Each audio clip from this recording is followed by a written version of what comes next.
Okay, so today I'm going to be showing people how to make a stain in Blender. A stain on the face could be like you want to smear cream or chocolate or something else. So the way you do it is you press Shift A, hit the mesh. Well, in this case, we're not really going to be using much of the mesh. We're going to be using Metaballs, which are these things over here. If you duplicate them and put them near each other, it gets like this cool liquid effect. And you can change the resolution. You can either decrease or increase depending on what you like. Of course, the more detail, the longer it takes to actually render. Now, let's say we want to make a stain on like the cheeks or something like that, right? Or like just a simple smudge. We can take an eyeball, put it somewhere here, make it really small, shrink it, maybe increase the resolution, right? Then just duplicate, just do this.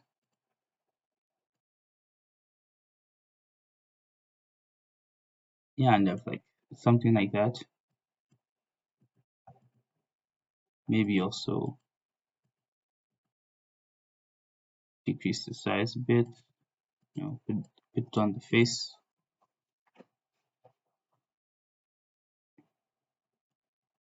Let's actually change the surface of this face so that's easier to tell the difference.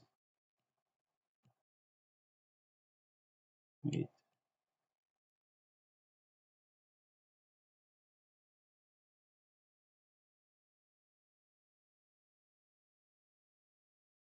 I don't know which skin people prefer to see. Maybe something like this. I don't know. Anyways,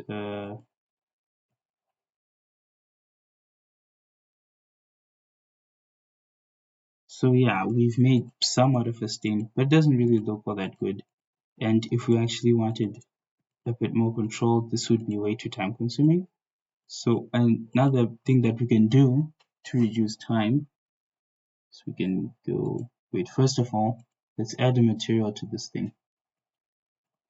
Now for these sort of stains, it can be cream, chocolate, whatever you want. But let's say we specifically wanted the stain to be something like blood, right? We would increase the metallic a bit, maybe mess with the roughness a bit. Okay, this looks a bit more like car paint now. Then let's say we wanted to make a nosebleed effect, right? Using the Metaball, right? And we wanted the nosebleed to specifically go from part of the nose past the lip to near the chin.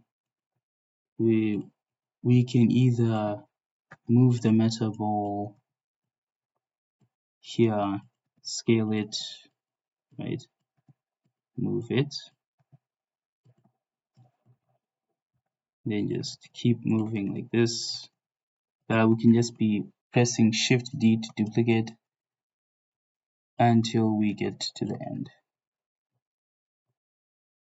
Right? If we want to make a really lazy nosebleed, and then we can just press the button for convert to mesh. And then if we want, we can now sculpt more details. Maybe we can use something like a grab, increase the strength here, and like, yeah, we have a very, very lazy nosebleed, and we can subdivide to add more details to that nosebleed. That's an option. Of course, it doesn't necessarily have to be a nosebleed. We could make this green and like, or yellow, and then start calling these like boogers and stuff. But we're getting distracted from what we're actually supposed to be working on right now. So let's undo. So yeah, you can use that to make a nosebleed if you want. But something else that we can do, create an eyeball Let's create a new material. Let's reduce the alpha here. Make it super white. We can make a stain on the side of the face by using weight painting, right? So instead of us moving the meta ball to part of the face and then, scaling, then moving, duplicating, doing the stuff, which is very time consuming, what we can do instead is we can go to weight paint, go to vertex groups, then we just say area for pasting.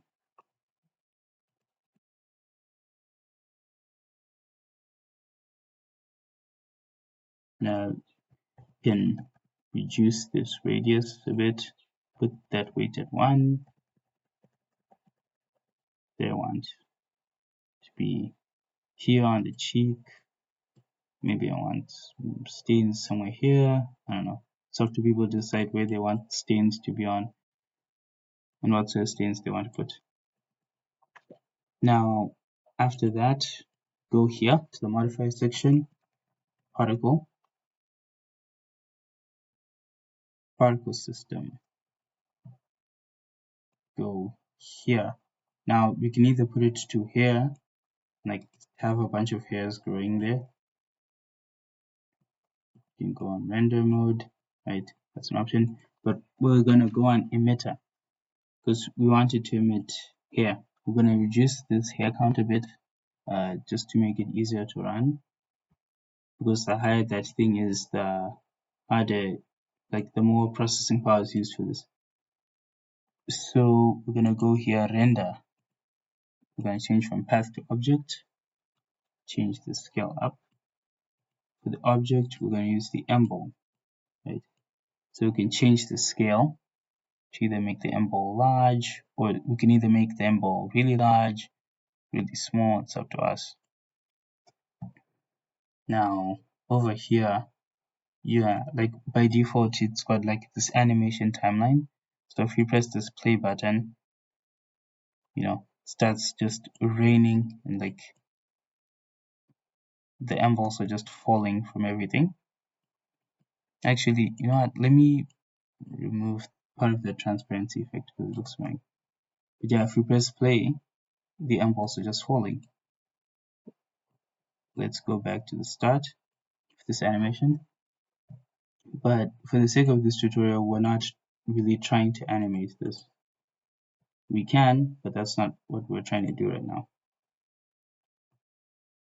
So let's go over here, set this to 0. Also set this to 0.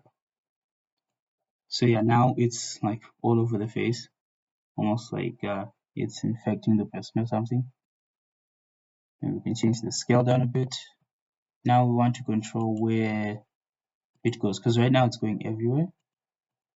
What we can do is go via vertex group. Then if we do group, it doesn't really show, but like if you go to this one, the one that we created, and painted, see, now it just goes to the places where we painted.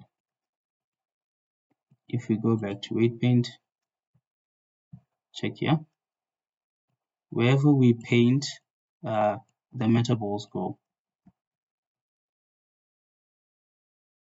And something cool is if we change the size of the metaball, it changes the size of the stains or whatever it is that we made. You can use this for glitter, you can use this for cream, you can really use this for whatever you want.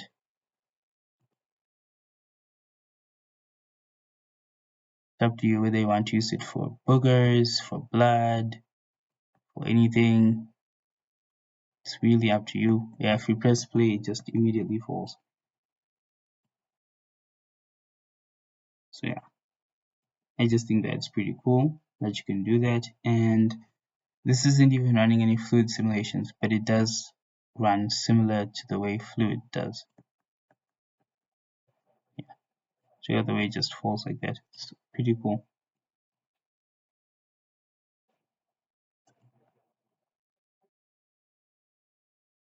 Okay, I just loaded up an HDRI. Yeah, I think it looks pretty cool. So we can change this to whatever material we want. So yeah, whether it's for juice, whether it's for, I don't know, honey or some other liquid. You can of course look up the IOR values for whatever it is that you're trying to make.